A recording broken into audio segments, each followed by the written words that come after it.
I'm Jeroen van der Waal. I'm the founder of the BlueBeat Group. And at the BlueBeat Group, we are addressing the world's three biggest pressing problems, being climate change, social economic inequality, and the destruction of habitats with the loss of life, ecosystems, and species. Last time, Jeroen, that we met and we talked, we conversed mainly about one of your companies, which is called the Reef Company. And since that time, it's been nearly 2 years now since we did that podcast many months ago. Things have changed in the world. We have new geopolitical changes in the world, and a lot of it has moved to the right, which means that, we're going in a different direction than we'd hoped, okay, for climate. Big question. Are we screwed? But I'm a glasses half full person. If I wouldn't be a person like that, I would say, yes, we are totally screwed. I'm an optimist, and I believe that there are solutions for the pressing problems that we are facing today. I'm an optimist, and my purpose in life is to save the ocean, planet, and ourselves. And I believe we have solutions to recalibrate life on this planet and make it very attractive and happy again. You talk about the blue economy.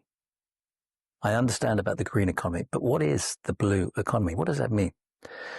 The blue economy is an economy that has been severely underdeveloped.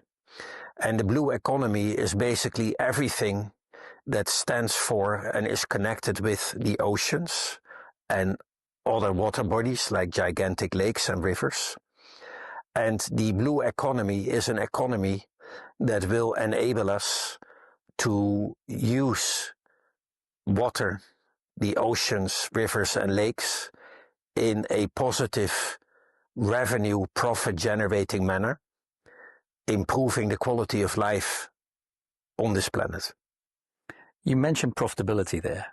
Do you think profitability and sustainability or saving our planet can coexist? Yes. I like to adopt the KISS principle, keep it stupid simple. And I believe that sustainability only will be truly sustainable if it is profitable.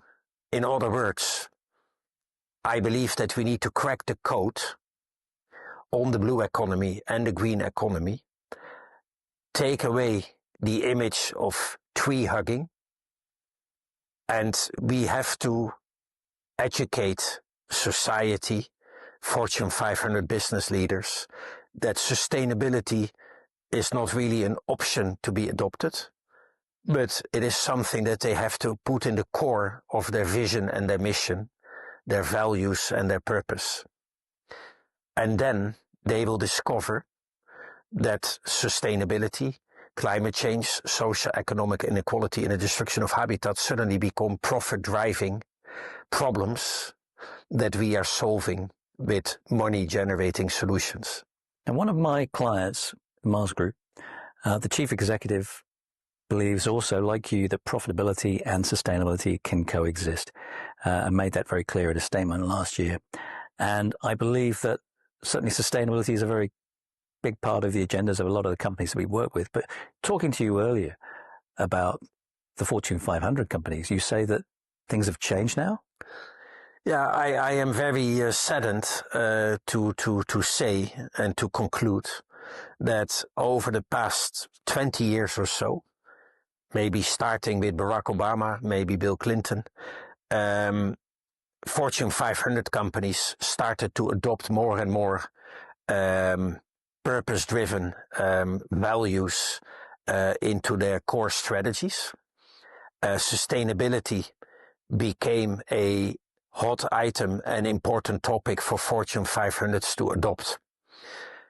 I'm saddened to learn that since Donald Trump got re-elected in November 2024, big companies like Coca-Cola and others have completely revisited their sustainability policies on single-use plastic, among other things, because now basically they say that they have another 4 years to run business as usual with higher margins without the focus on sustainability, which is a very sad thing, I would say. Why is the blue economy and why are the oceans so important to us? If I explain this in a simplified manner, planet Earth is our home. Planet Earth is one mechanism, one planet, on which we have 8 billion people. And planet Earth can't be divided and split up in countries with borders and isolated areas. So what I'm saying here is that we have a duty of care with 8 billion people on this planet to protect our habitat, our home, planet Earth. The oceans are the climate control energy management system of our household, of our home. And it is super important that we maintain the oceans as good and as healthy as we can, because the oceans are really the driving power behind life on the planet. Most people are aware of forests, land-based flora, because most people will never ever see subaquatic life. Well, 70% of the planet is covered in water and the oceans, and the oceans are fundamentally important for the very existence of life on this planet. So we need to protect it, we need to cherish it, and we need to help recalibrate the health of the oceans to extend feasibility for us living on this planet. Jeroen, you used to work for companies that were responsible for depleting natural resources. So when was your light bulb moment, to decide that you wanted to go off and seek a different direction? Honestly speaking, Pat, ever since I can remember, I have been obsessed and intrigued with the environment, not as a tree hugger, to use that word, but I just find nature and biology, the oceans, land-based, forests, jungles, absolutely magnificent. When I grew up, it was not normal to talk about the environment and the oceans every day. People had a very black and white view on business, life, and hobbies. And an adult normally should be focused mostly on doing business and generating income. And loving nature, the environment, forests, jungles, and oceans could only be seen really as a hobby, but not as a profession. So my light bulb moment most probably came after 25 years of having worked actively, aggressively, competitively for multinationals all over the world, where my single purpose was maximizing multipliers on profit, boosting the valuation of the businesses that I was working for. And that became a very hollow, shallow, zombie-like existence, where I had almost zero satisfaction for work. I always was happy when I could go home to my family, see my children, and go on vacation to go scuba diving, for example. Work was really an obligation that I needed to do to generate income and to kill my competitors. So about 10, 12 years ago, after I did a super intriguing and intense management course with INSEAD, I learned about Ikigai. I learned about, the best way to live a purposeful life. And I decided to resign from working for employers and develop and design my own group of companies around the things that I really like to do, the things that I'm good at, and the things that other people want to pay me for. You mentioned about Ikigai. Not everybody will know about what that means. Tell us a little bit about Ikigai. Ikigai is a Japanese philosophy. Next to Ikigai, I love Judo, which stands for the gentle way. With Judo, you use the negative energy of an opponent or the environment to turn it into something positive. And when I was taught about Ikigai, it added another dimension to my Judo knowledge. Ikigai, if I explain it in a simplified manner, is basically the philosophy that you need to do what you love to do, combine it with what you are good at, and then combine that ultimately with what other people want to pay you royally for. So basically, when you are able to combine what you love with what you are good at, with what others want you to do, you can sweet spot yourself and you can transform your work into something that you really love to do. And if you master that, work becomes, your hobby, fueled by your passion. So right? You're the same with me, right? So every single day, this is the honest truth, and I'm giving the game away now because I don't believe I've ever done a day's work in my life since I started working in my industry. I love it so much. I would actually do it for nothing. And many times I have done it for nothing. But if you enjoy it and you take great joy in exploring new things in the industry that I love working in, there is nothing more exciting and joyful than that. So I follow Ikigai as well. However, saying that, following joy in life, it's not always that easy, is it? Because for young people today, they face many existential crises, whether it's around climate change, whether it's around social inequalities and other things. What's your advice to young people? Yeah, my advice to young people is that human beings have a very strong tendency to copy the behavior and what is deemed to be normal from their parents and other adults. I recently read a book, 10 years too late, but it was more like an affirmation for me, called Blue Ocean Strategy. And basically, if you want to be extremely successful, effective, and competitive, you don't think out of the box. You have to think without even seeing the box. You yourself define and design your stretch targets, your big, hairy, audacious goals, and you think beyond the apron or beyond the horizon. If you can learn to live and think like that, you won't see any obstructions and limitations, and every problem or adversity will be turned by you into an opportunity.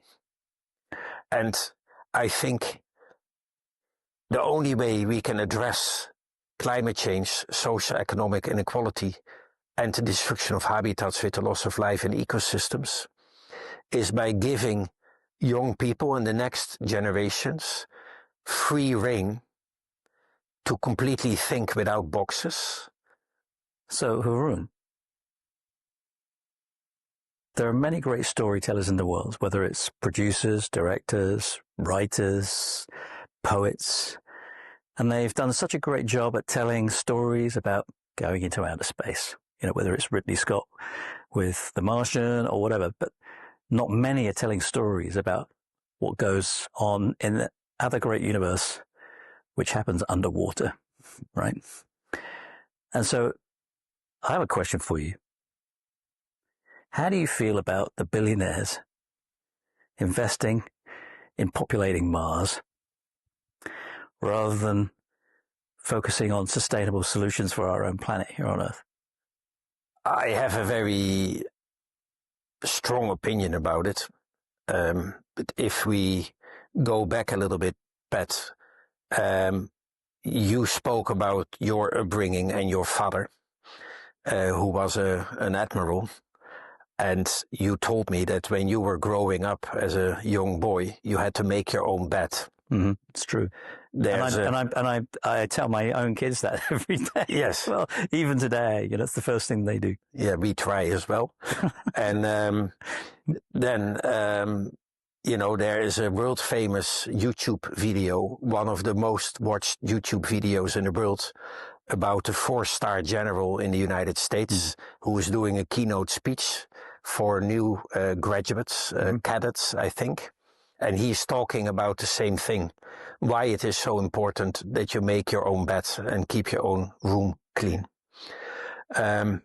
So the analogy with space race and keeping your own room and making your own bed is that planet Earth at the moment still is our habitat. There's literally nothing on Mars that we can use other than the space to populate Mars. In other words, everything that we will need on planet Mars needs to be produced and generated on planet Earth and then transported. So I am not against the space race.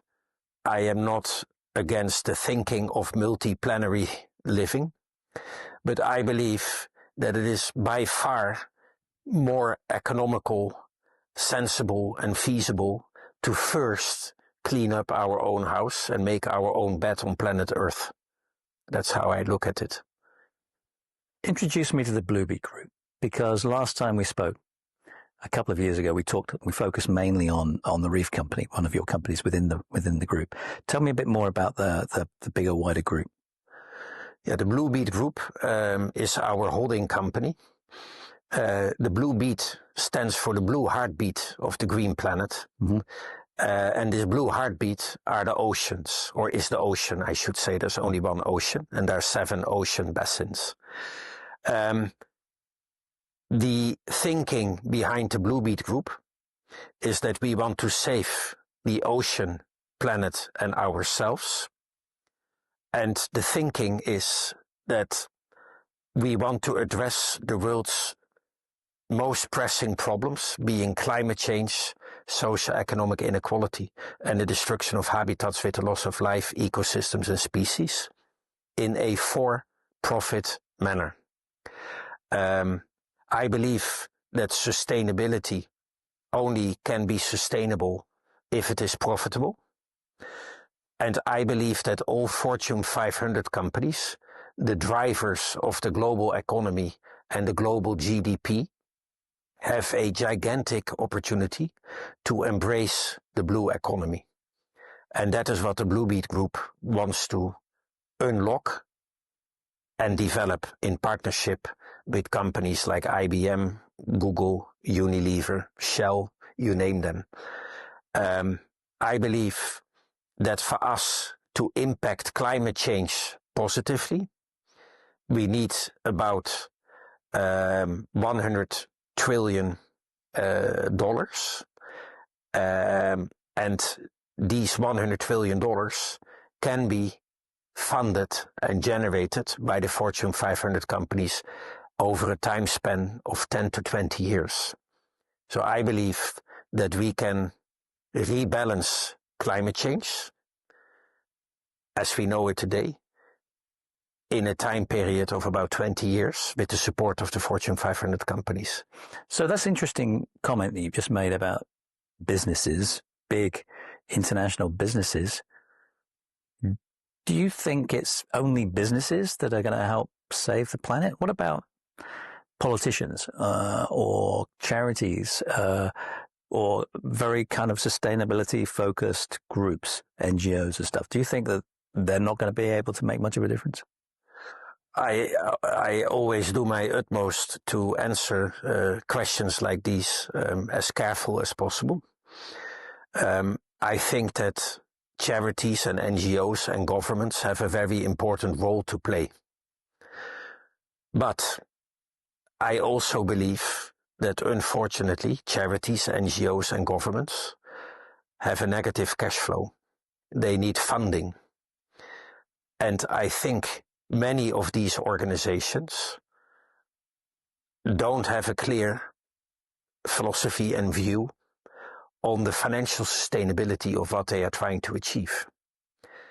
It's admirable that they do the work that they do, but I look at the longevity and the sustainability of what they are trying to achieve. So I believe that if we can design economical, profitable strategies in the heart and the purpose, the vision and the mission of all Fortune 500 companies around sustainability, that is the only way we can really attack and address the three biggest problems that are threatening mankind on this planet. So you have the Reef Company as one of your companies within the umbrella of BlueBeat Group. What other companies do you have and what do they do? That's a good question, Pat. So the BlueBeat Group is a perpetual holding company. I did that on purpose. We have a mandate of 500 years. So I want to show my investors on holding level that I'm not in this game for short-term yield. So the BlueBeat Group will never ever have an exit. The people that are investing in the BlueBeat Group are wealthy individuals that share my purpose and my vision. And these are people that truly want to improve our outlook on life on planet Earth. So we are talking about centuries. We are not talking about months and years. The BlueBeat Group has 4 foundational pillars. Pillar number 1 is igniting ocean love. Pillar number 2 is rejuvenating ocean health. Pillar number 3 is unlocking ocean value. And pillar number 4 is propelling ocean economy. So basically what we are building is a system. I like to think of it as a perpetuum mobile, a mechanism that continues moving with its own energy without the addition of extra external energy. And what these 4 pillars together are going to do is to save the ocean, planet and ourselves. Now this sounds maybe a little bit philosophical, so when I go into details in pillar number 1, igniting ocean love, I'm combining the power of Tesla and Twitter in an educational organization that wants to deliver ocean literacy to 8 billion people. The Trojan horse in this mechanism is called OrcaNation, which is a ocean literacy company that delivers for-profit educational experiences to young people and families. My ultimate objective, like Elon Musk has with Tesla and Twitter, is to connect with all board members of Fortune 500 companies through the schools where they send their children to. So this is my first pillar, which is all about awareness, education, and literacy. Let me stop you there because some parents, I think, and teachers prioritize traditional academic routes and may not see the value of sustainability or conservation programs. And I see that time and time again. So how do you manage to convince both parents and teachers that your route is the right route? I look at it in a simple way. When I was younger, I always thought that everything was complex and that you needed to be hyper intelligent to solve the world's most pressing problems because they were so complex. What I learned is that you need to simplify these big problems and challenges apply the KISS principle. And basically, what I discuss with parents and with headmasters and CEOs of renowned educational institutions is that, and I like to play with words, their children, as soon as they graduate, are going to be dropped in a gigantic shark tank. And this shark tank is society, where we have to deal with politicians, leaders, business people that might not have a lot of respect for quality education. And their graduate children need to survive in this shark tank. If we talk about global education and our education market, we typically are dealing with GCSE, IGCSE, A-levels in the United Kingdom and all British schools around the globe. There's thousands. Or we are talking about the International Baccalaureate, which I believe originated in Switzerland, which is the most widely international primary and secondary school certification in the world. The diplomas and the programs that the students are being taught are between 50 to 70 years old.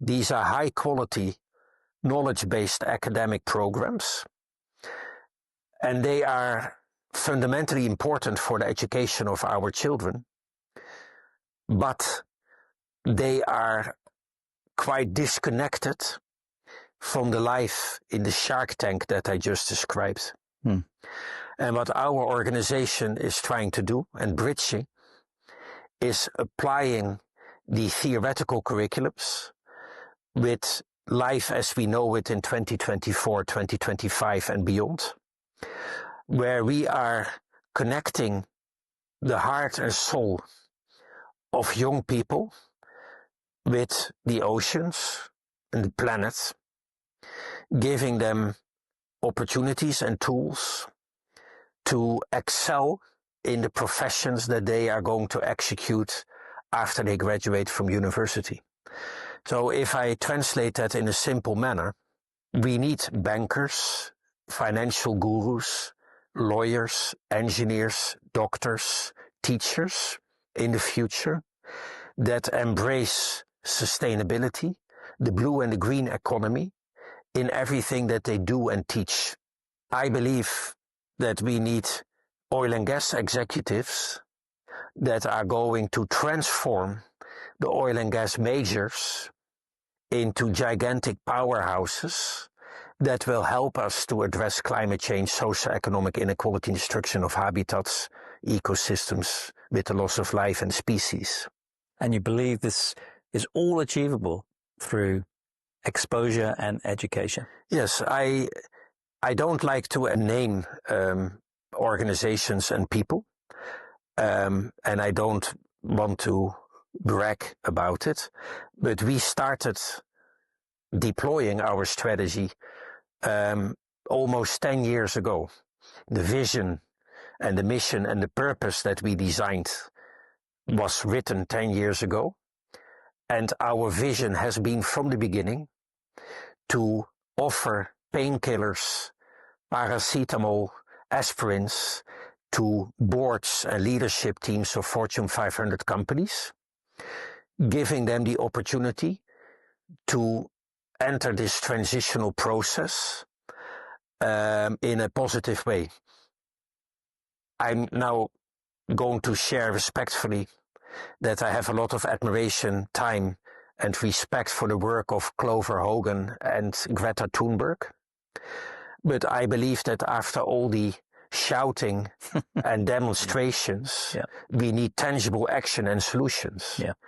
The feeling that I get sometimes at the moment is that politicians and activists want to split everything in a binary manner into wrong and right, good or bad.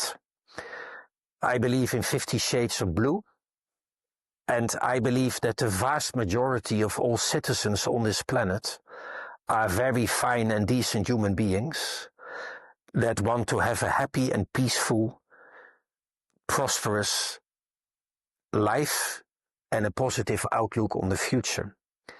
In other words, we need to slowly but surely transform the entire way in which we are leading and running economies. And that is the solution that we want to offer to the Fortune 500 companies. You talk about kids going into the Shark Tank. Does that mean what you're suggesting is that the value of their academics or their achievements academically is irrelevant? Or should they just try and find a way to play with people who don't believe in rules? Yes. Again, a very good question, and I get goosebumps when you ask it. I want to be very clear that I love culture, I love history, I love geography, I love academia, I love studying, I love getting diplomas and certificates to confirm my achievements. And I think those things, for many people, young and old, are extremely important and valuable. And I think we should embrace those and keep educating people. But we have to change the way we look at education, and we have to change the way we try to interface the classical education with today's requirements and life on this planet, if that makes sense. Totally, yeah. So, as we mentioned earlier, Pat, I recently read an incredible book called Blue Ocean Strategy. And the philosophy in Blue Ocean Strategy is that you can have blue ocean strategies and red ocean strategies. In the red ocean strategy, you divide and conquer and kill everything and each thing that causes an obstruction to you, and you brutally slaughter your competitors and all obstructions. It's a very energy-consuming strategy with doubtful outcomes, and it will lead to a dead end. In the blue ocean strategy, you basically design completely new economies. One of the biggest and best examples could be IBM and Microsoft in the 60s and 70s, Steve Jobs with Apple in the 80s and 90s, Google and Android, right?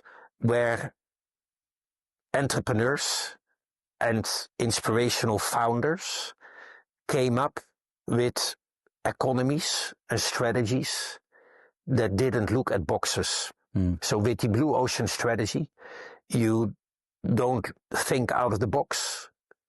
You don't even see boxes, if that makes sense. Yeah. And this is the type of attitude and vision that we want to share with young people.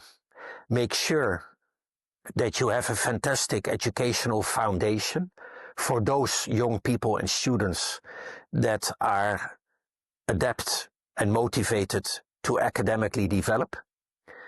I'm aware that there are extremely successful entrepreneurs that never finished high school or university. There's some very famous ones, right?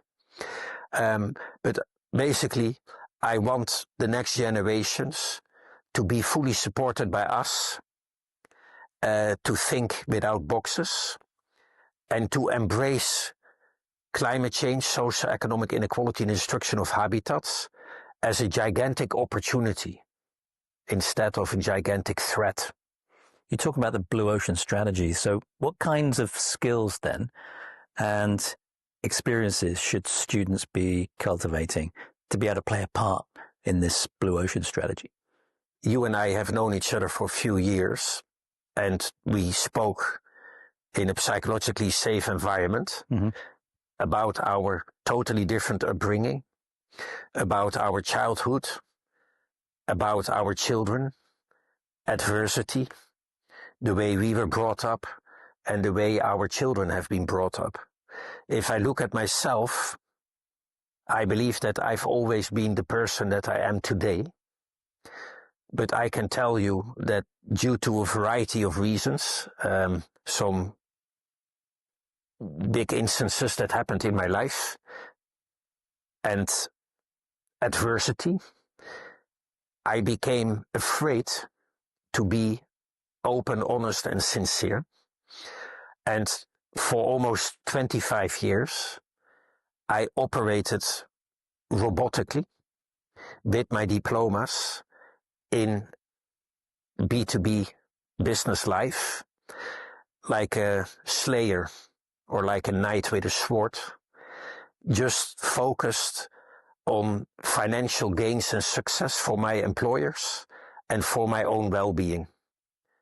And what I would like to advise to young people and also to people my age or adults to adopt and embrace as early as you can a life that is pivoting and evolving around your passion and your purpose, and try to adopt the Ikigai principle that we discussed earlier.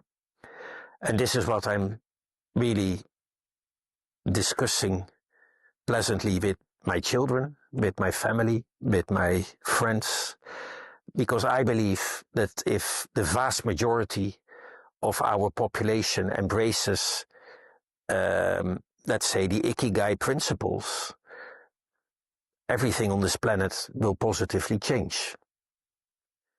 Most of the bickering that we have on the planet, I believe, is around religious disputes, political disputes, power disputes, and racial disputes. I believe that we need to place purpose and passion into the heart of everything we do. Now, with the BlueBeat Group and the OrcaNation, which is what we just talked about, educating kids, and many of the schools that you've been engaging with, international schools you've been engaging with, tend to have a lot of very privileged people from privileged backgrounds. So is that what you're saying, is that this is something that you want for privileged kids, or what about someone down at the local state school? There are a variety of assessments and tests that we can do as adults when we join multinational companies.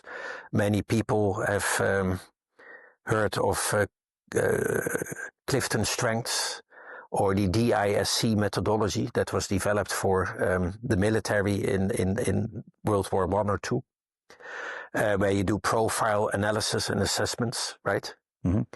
And to answer your question on the privileged children and the mission of the BlueBeat Group and our customer base, it's very simple.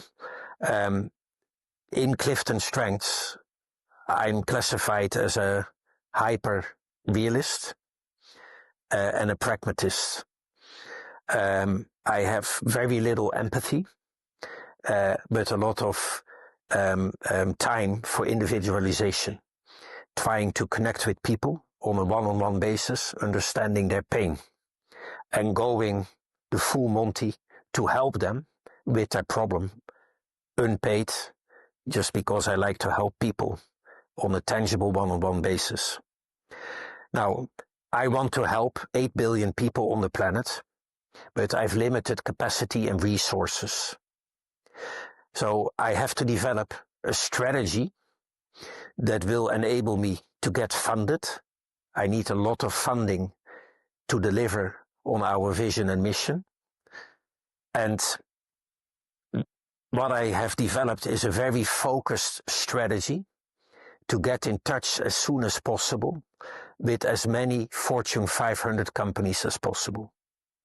These Fortune 500 companies represent 80% of the global GDP.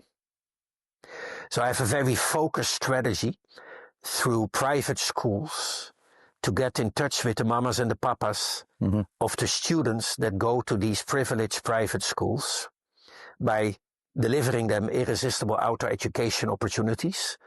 Second to none, we are the best provider in Southeast Asia, and in 2025 we are starting our globalization program.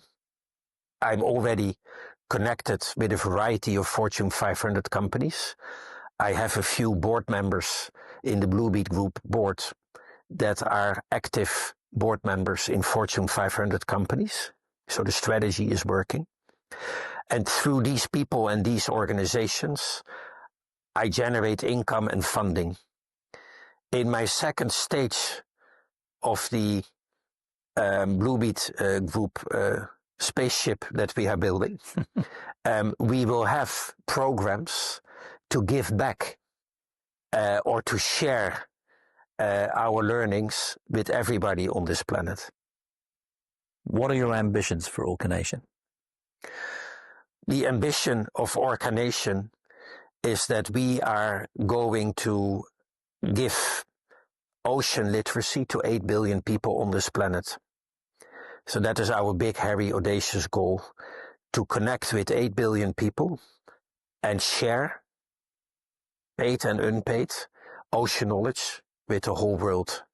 So everybody on this planet gets a blue heart and understands why we need to cherish our oceanic and aquatic life on this planet. What does it mean to have a blue heart? Why is that crucial for people young and old? The oceans sequester up to 60% of all carbon that we produce on an annual basis on this planet.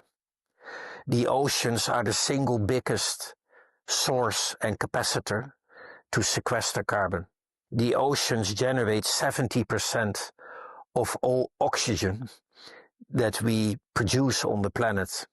So that means for every 3 breaths that a human being inhales, 2 are coming from oxygen that is generated by the oceans. The oceans are our climate control center for our atmosphere and all life on this planet. The oceans provide and filter all water that the planet and human beings need. So the oceans are the fundamental source and origin of life on this planet. And most people, unfortunately, don't have a clue about this. They look at the oceans as a gigantic nuisance, something that generates storms, tsunamis, flooding, and other issues. Many people are afraid because some parts of the oceans are up to 11 kilometers deep. People can drown in the oceans, people can disappear, etc., etc. But we have to look at the oceans as a source of life and the engine that provides us with everything that we need. So young people are driving a lot of this agenda, right? Because they're still going to be around in 20, 30, 40 years. We're going to be dead and gone, right? So, what's your advice to young people and also parents and educators, teachers? What's your advice to them on how to nurture a blue heart mind in the people that they are educating? One of my major concerns, and we spoke a little bit about it, is that current generation of people, young and old on this planet, are completely addicted to digital. People are now embracing AI like there's no tomorrow. Somebody read some statistics to me a few weeks ago, and I think the adoption or adaptation of ChatGPT has been the fastest new product adaptation ever on the planet. I think it was within a few days. Yeah, exactly. That people adopted it. And people need to understand that there are only 4 things on this planet that we all really need. This is my belief. It's safe and clean water to drink, healthy and safe, sustainable food to eat and sustain life, a safe place to live, and clean air with the right amount of oxygen in it. Those are the 4 things that every human being on this planet really needs to live. If we believe that we can completely robotize, digitize, and artificial intelligentize life on this planet, I think we have a big problem. Ultimately, what is our purpose on this planet, and why do we want to exist at all if we believe we can digitize and robotize everything, right? So in the BlueBeat Group, specifically in OrcaNation, we want to help society to find and develop the right balance between entering the future with modernization, robotization, artificial intelligentization, etc., but also continue to embrace and learn, nurture and cherish blue and green life on this planet. For example, when we colonize Mars, we need water, food, oxygen, and a safe habitat to live in. All those things, we have them in almost unlimited quantities available on this planet. So even when we develop Mars, we still need to protect and nurture this planet as a feeder and source for life on Mars. So for people watching this video, whether they are educators, young people who are just interested in what you're doing as a business, or investors, potential investors, how can people engage with you? Because obviously it's like a passion of yours, but say a young person says, right, okay, I'd love to know a little bit more. What's the way that they can engage with you? There's a huge variety of opportunities, Pat. Again, we are a purpose-driven organization, but we are absolutely believing in capitalism and for profit. And basically, the way young and old people can engage with us is through a variety of channels. So within our Igniting Ocean Love division, where OrcaNation is our flagship company, we have more than 50 programs that we deliver to schools, to multinationals, to families, individuals, etc. Many of our programs take place outdoors, on the beach, on the ocean front, in the ocean, on the ocean, in the jungle, on the riversides, etc. These are educational outdoor programs that we run for young and old. We also have developed digital educational modules and programs that we can deliver to young and old people to learn about the oceans, to learn about the environment.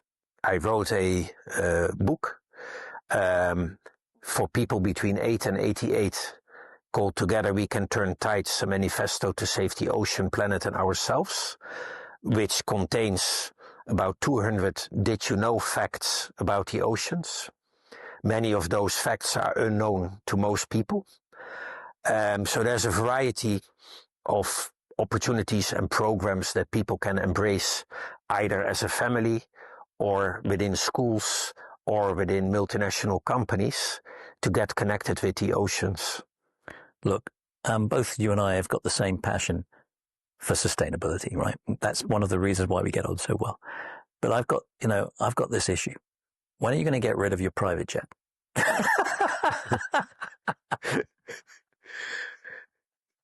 Well, luckily, this is not my problem, Pat. I recently spoke with a very wealthy person who I know for many years, and we had a pre-Christmas lunch, and he embarrassingly told me that he solved his problems with the airlines and at the airports. And I really didn't get it until he confessed, because I asked him how. And he said, well, I bought my own private jet. He said, but this is private information. Don't share it with anybody. I couldn't believe it, right? So luckily, I don't have that problem. Yeah. Perfect. Jeroen, it's very good chatting with you. It's always so much fun, as well as you've educated me. Good. Well, thanks for spending time with me, Pat. I really appreciate it.